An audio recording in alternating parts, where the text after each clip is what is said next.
பிறந்து 40 நாட்களே ஆன பச்சிளம் குழந்தையை தாயே கொடூரமாக கொலை செய்த சம்பவம் அதிர்ச்சியை ஏற்படுத்தியுள்ளது. போலீசாரின் விசாரணையில் வெளிவந்த அதிர்ச்சி உண்மை குறித்து விவரிக்கிறது இந்த செய்தி தொகுப்பு.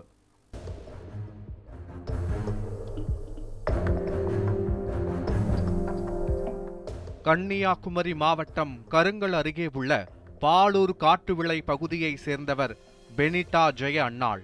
ஒரு வருடத்திற்கு முன்பு திண்டுக்கல் மாவட்டம் வடக்கு வேடச்சந்தூர் நாககோணானூர் பகுதியை சேர்ந்த கார்த்திக் என்பவரை காதலித்து திருமணம் செய்து கொண்டார். திருமணத்திற்கு பிறகு கார்த்திக் மனைவியின் வீட்டில் தங்கி அப்பகுதியிலேயே உள்ள ஒரு தனியார் நிறுவனத்தில் வேலை பார்த்து வந்தார்.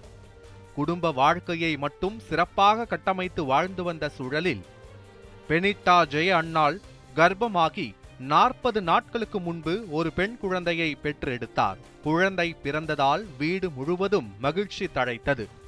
ஆனால் அந்த மகிழ்ச்சி நீண்ட நாட்கள் நிலைக்கவில்லை. கடந்த 9ஆம் தேதி இரவு வேலை முடித்து வீடு திரும்பிய கார்த்திக் தன் குழந்தை அசைவற்ற நிலையில் கிடப்பதை பார்த்து அதிர்ச்சியடைந்தார். திகைத்து நின்ற அவர் மனைவியிடம் காரணம் கேட்டார். அதற்கு பாலூட்டிய போது குழந்தை தவறி கீழே விழுந்து காயமடைந்ததாக பதில் அளித்துள்ளார். தந்தையாக தவிக்கும் மனநிலையில் கார்த்திக் குழந்தையை கருங்கல்லில் உள்ள தனியார் மருத்துவமனைக்கு அழைத்து சென்றார். அங்கு பரிசோதித்த மருத்துவர்கள் குழந்தை ஏற்கனவே உயிரிழந்து விட்டதாக அறிவித்தனர். குழந்தையின் மரணம் குறித்து சந்தேகம் ஏற்பட்டு கார்த்திக் கருங்கல் போலீசில் புகார் செய்தார்.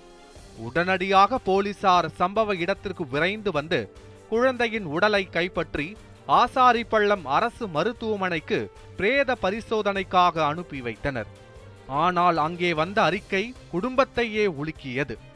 விபத்தில் உயிரிழந்ததாக கூறப்பட்ட குழந்தை கொலை செய்யப்பட்டதாக வெளியான அறிக்கை கார்த்திக் உள்ளிட்ட அந்த ஒட்டுமொத்த குடும்பத்தையே நிலைகுலைய செய்தது.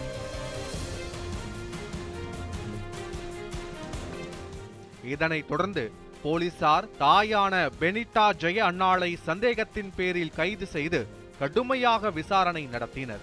அப்போது கணவரின் அன்பு குழந்தை பிறந்த நாளில் இருந்து குறைந்து விட்டதாகவும் அடிக்கடி குடும்பத்திற்குள் பிரச்சனை ஏற்பட்டு வந்ததாகவும் தெரிவித்தார்.